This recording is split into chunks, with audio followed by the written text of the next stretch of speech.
This Yuletide Miniseries is a replay of episodes originally published in 2024.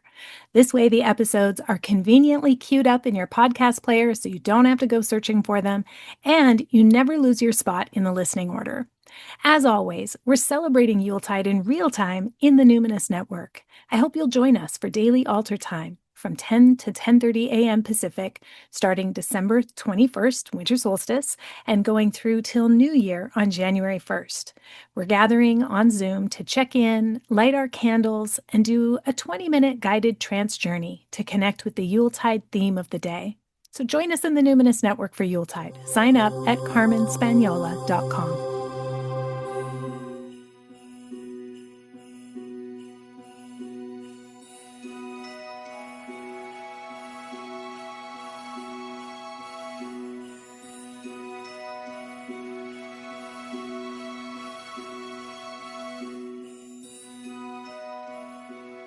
Welcome back to The Spirit of Yuletide, a Numinous podcast mini-series where we explore European folk magic traditions of the winter season.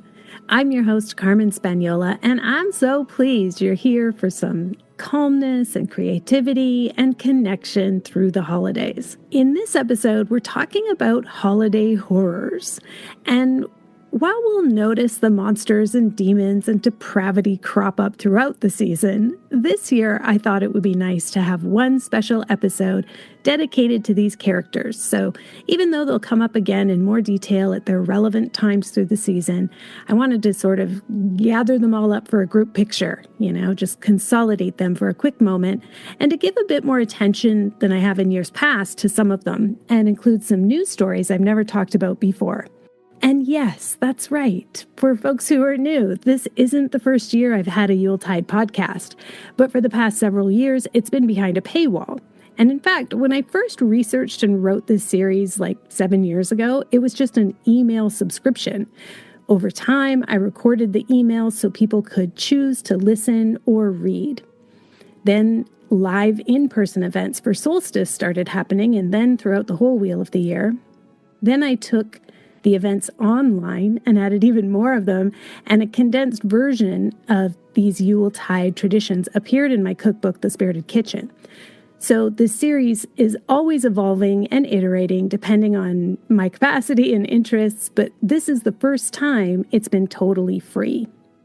So for new folks, you've no doubt noticed already that some parts of the past couple episodes were older recordings. Every year, I update about half the episodes in the mini-series.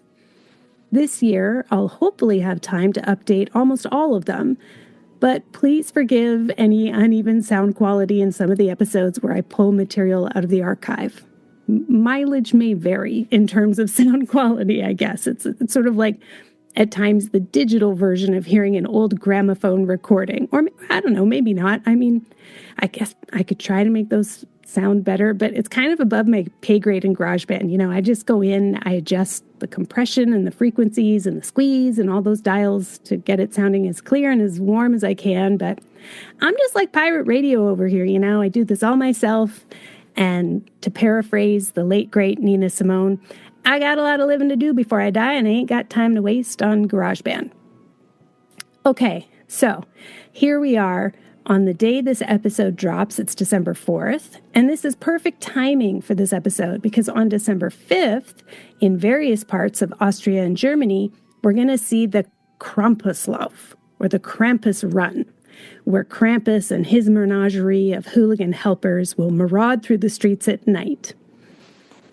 Krampus is half man and half goat. He's a demon with black fur, bloodshot eyes, disgusting, slobbery, sharp fangs, gnarly horns, and a long snake-like tongue. He carries a birch switch for whipping naughty children and young women, and he sometimes binds them in chains and kidnaps them. Now, over the years, I've read a number of scholarly papers on Krampus, but the standout for me is a 2018 paper by Gertrude Seisser and Matthias Rest, two anthropologists at the University of Hamburg, who studied Krampus groups in Austria over a period of 5 years. I'm going to link to it in the show notes. I mean, bonus for anybody who's interested and has time. But I'll get to the main theme of the paper here in a moment. Part of their research, though, is they needed to get to the true origin of Krampus lore, not just the modern kind of post-internet oral history from the people who dress up as Krampus and other modern folklorists. So they wanted to see if they could verify the origin stories that are like commonly reproduced today. What they found, with multiple citations to back this up, is that Krampus, as we think of him today, does not have ancient pagan roots and is not pre-Christian. Krampus is likely at the very earliest from the Renaissance, with the first written record appearing in 1582 in Bavaria. Thereafter, in the 17th and 18th centuries, there are multiple references, but never did they use the name Krampus. They refer to these demons instead as the Perkt or the Perkten, which we'll turn to in a moment. Now, in the past, Krampus and St. Nicholas would usually go door to door together with an entourage of like a couple angels and a half dozen other demons. That was kind of the gist of a Krampus run. So the connection between Krampus and St. Nicholas isn't that hard to parse, really. The Christian St. Nicholas is understood to be the 4th century bishop of Myra, whose feast day is December 6th. So roping some Christian devils into the service of a great saint kind of makes sense in that pantheon. It's not until the 1730s, when we see Jesuit plays about St. Nicholas during the Counter-Reformation, that we begin to hear of the Krampus character as being more like a shadow aspect of St. Nicholas, this figure who not only punishes bad children, but attacks revelers, punishing them with beatings for their moral failure, and uses the threat of sexual violence to intimidate women. Okay, so we're in the mid-1700s now, the start of the Industrial Revolution, and we know that the next 100 years is as much the era of mass production of folklore and its urbanized second cousins, advertising and propaganda, as it is about the mass production of goods and services.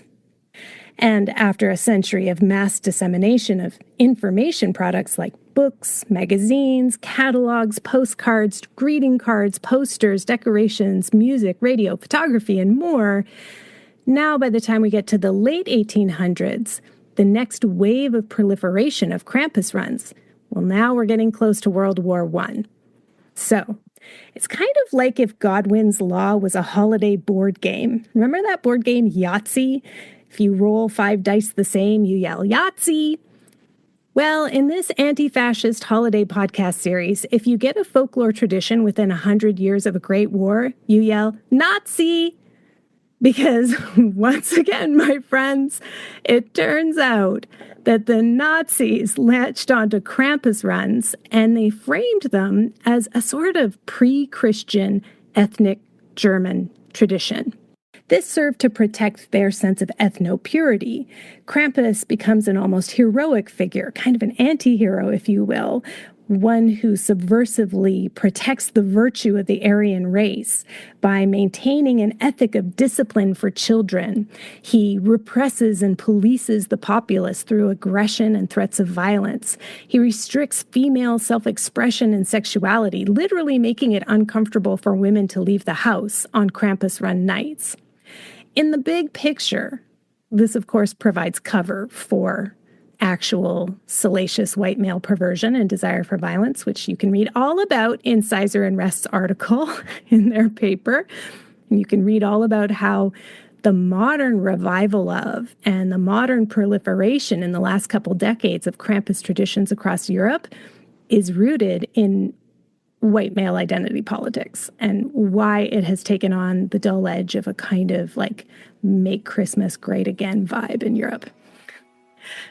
Anyway, ho, ho, ho, ho. Let's have a top up of eggnog and turn our attention to Perkta as a slightly more authentically folk precursor to Krampus. Where Krampus heralds the beginning of the holiday season, Perkta tends to appear closer to the new year or just after.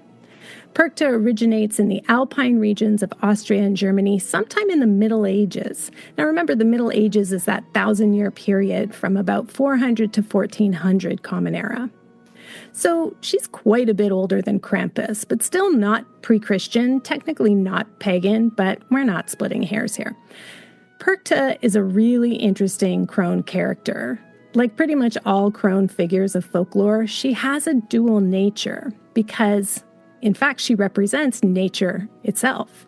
So at times she's depicted as helpful and even one who distributes abundance and gifts. But she also performs a disciplinary role. She socializes children and teaches them what's appropriate behavior and what won't be tolerated. She tests our character and then doles out rewards and punishments. Sometimes her face is bright and warm and maternal, and other times she's dark and gloomy, foreboding and forbidding. She's the sun and the moon, night and day, beautiful and ugly.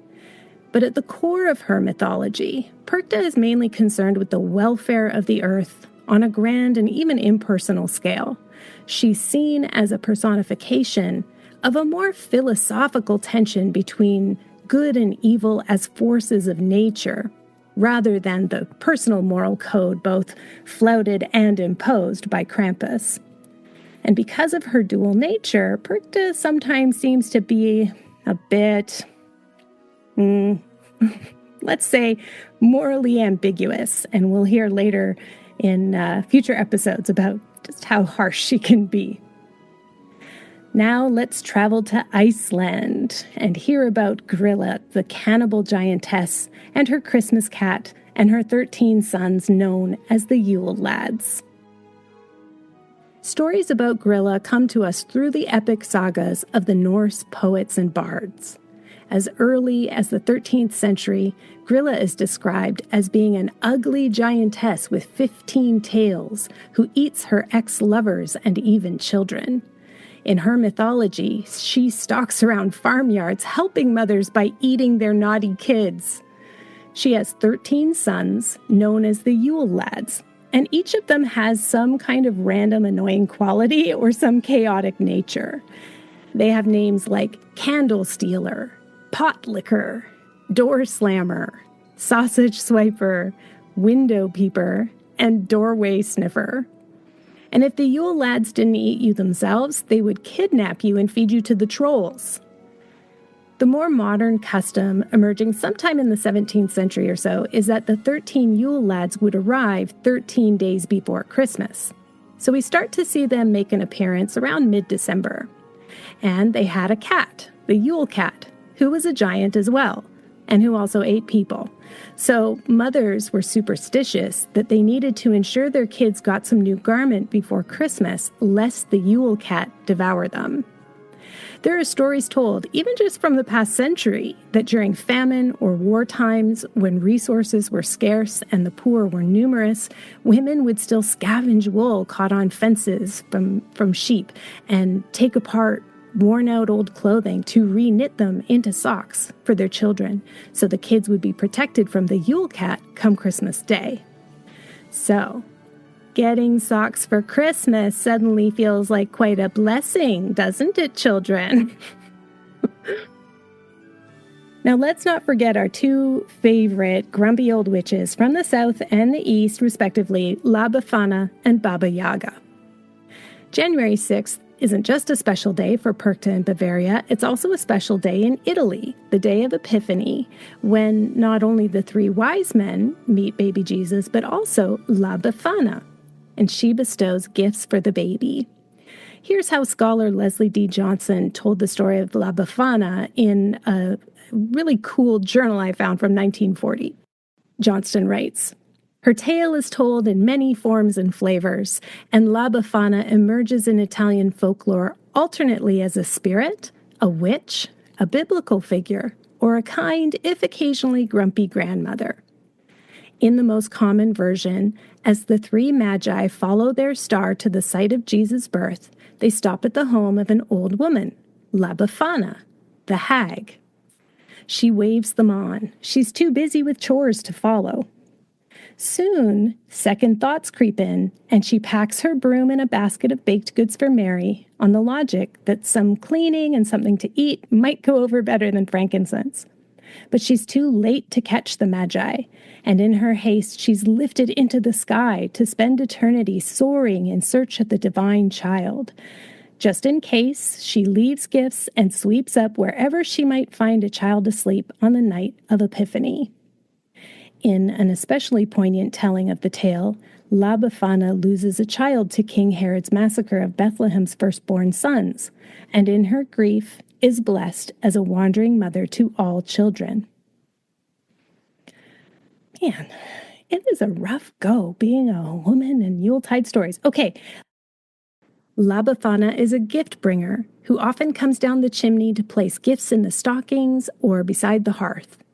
Children who send their wishes to La Befana up the chimney on scraps of paper hope to receive fruits, nuts, candy, or gifts in return. As folklorist Stanley G. reports, one hopeful folk song rhapsodizes in support of a cheese-themed holiday, begging the listener to, quote, throw something down to me, a little orange or beffanino, or a small piece of pecorino. So cute. The Slavic Baba Yaga is kind of the opposite. At Yuletide, she's known as a gift stealer. Now, Baba Yaga historically has not been a Yuletide or even really that much of a winter figure. She's been more like a threshold guardian between ordinary and non-ordinary reality. Much like Perkta, she has a strong dual nature, representing neither a malevolent nor a benevolent stance. She's simply teaching us about how the world is, at least according to the social order and the times and places from which her folktales emerge. But as such, Baba Yaga is a stabilizing force, an archetypal truth teller, and mirror for society. But cross-cultural mixing between East and West has seen Baba Yaga increasingly associated with the old women of winter, the crones, the witches, the hags of solstice. It's kind of a convenient way for patriarchy to keep older, spinster women who are uninterested in complying with oppressive norms around aging or beauty or behavior, all kind of sidelined and invisibilized and demonized. But those of us who are less fearful of outsider status, who in fact embrace exile status, who would love to be able to exit patriarchal society and live in a mobile hut on chicken legs in the woods, as Baba Yaga does, we are glad to direct our love and devotion to the witches of winter. And then there are the werewolves, the Kalakatsaros. They go by many names and they appear from Greece up through Turkey and the Balkans. But you know what? I think I'm going to save them for their moment to shine on December 23rd. The last stories I want to share are not actually about a monster, but have their own little dash of gore, just like a little soupçon of holiday horror. And that's the legend of St. Lucia, which comes up before our 12 nights of Yuletide. St. Lucy's Day is December 13th. So I wanted to get in an episode before that with just a little bit about her. And so, yeah, maybe a content note here, and maybe I should have done one already. You wouldn't normally think that one needs a content warning on a holiday Yuletide themed podcast miniseries. And I don't know if it's just me being a Scorpio that I don't really think about how some of this content is not exactly family friendly. I didn't really think of it until this episode. But I mean, it is family friendly, for the most part. But is it though? I don't know. Okay, I don't know if this is family-friendly fare, but I do believe there are important lessons in all the scary Yuletide stories. It's just the lessons are not always what they seem. The lessons are not always what they purport to share, because the lessons are actually about patriarchy. That's what's really scary. But okay, I'll also admit that there should be a bit of a content note on the miniseries for, occasional violence, perhaps occasional swearing. I don't think I have yet. Also maybe a content warning on academic jargon and sometimes just plain tedium, especially when I go on a tangent, I guess. I don't know. Anyway, all that said, Let's talk about Nazis. So, St. Lucy. St. Lucy is a bit of a nebulous figure with many roots in many places. In Norwegian folklore, Lussi, spelled Lussi, was a female demonic figure who was part of the Wild Hunt, the furious horde of the restless dead who roam the countryside at night in the weeks leading up to the winter solstice. Lussi, in particular, wandered around on December 13th with a cadre of the dead who climbed out of their graves, and they would check to ensure that people were prepared for their holiday festivities. And by people, I presume they mean women. Like, man, can we not get a break from all this pressure to make Christmas perfect and put Christmas on? Damn. Anyway, Lussi was especially drawn to any activity that had a circular motion, like spinning, milling, stirring for baking and cooking, etc. Now, in the 1930s, wait for it, an Austrian academic named Otto Hoffler wrote a book called The Cultic Societies of the Germans. Now, he was the one who connected the dots between the modern mummer traditions of his day, that sort of raucous house-to-house door-knocking and costuming and masked traditions as parades. He connected all that to the old folk stories about Lussi and Perchta and the Wild Hunt and these old myths. And he connected this to an ancient Germanic tribal society that today we think of as the heathens, whose patron saint was Woden. And through this work, Otto Hoffler became, or Hofler, I think I'm saying his name wrong. Anyway, Hofler? Anyway, he became a very famous researcher and lecturer at the University of Vienna. And so his work on early German culture and mythology and folklore was foundational for, guess who? Nazis! Yes, because he was a Nazi. So we need to take his research with a bit of a grain of salt, don't we? Anyway, patriarchy distracted me again. Back to Lussi. So today, Lussi, with two S's, has sort of given way to Lucy, like L-U-C-Y with a Y, the Saint Lucy, who is a blonde-haired Scandinavian girl who wears a white robe and has a crown of candles on her head.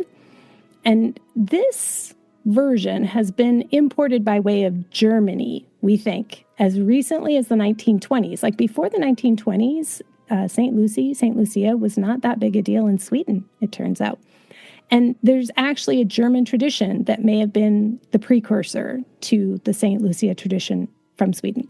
Anyway, in Germany, this similar tradition had a girl dressed in white with a wreath of candles on her head, kind of an oddly specific coincidence, but her name was Christkind, and she walked around handing out gifts as an alternative to the Catholic St. Nicholas, and she was meant to symbolize the baby Jesus. And she also brought with her a boy named Hans Trapp, who was kind of like a devil figure. Like, again, can't we just have nice things? Do we always need a guilt trip with it? God. Anyway, okay. Originally, December 13th is actually the feast of St. Lucia, who was a real Italian Catholic martyr from Syracuse on the island of Sicily, who lived in the 14th century. And she is considered the patron saint of the eyes and of the blind. And she is often depicted carrying a platter of eyeballs because Lucia was a pagan Roman who converted to Christianity, and she chose a life of chastity and devotion. And in one version of her story, a man sees her and finds her quite fetching, quite beautiful, beautiful eyes, and pledges his love and asks for her hand in marriage. But she has pledged chastity, so she's like, oh, you like my eyes? You can have them, creep. And she gouges out her eyes and serves them to him on a platter to make herself undesirable for marriage. Like, she really knew how to commit to the bit.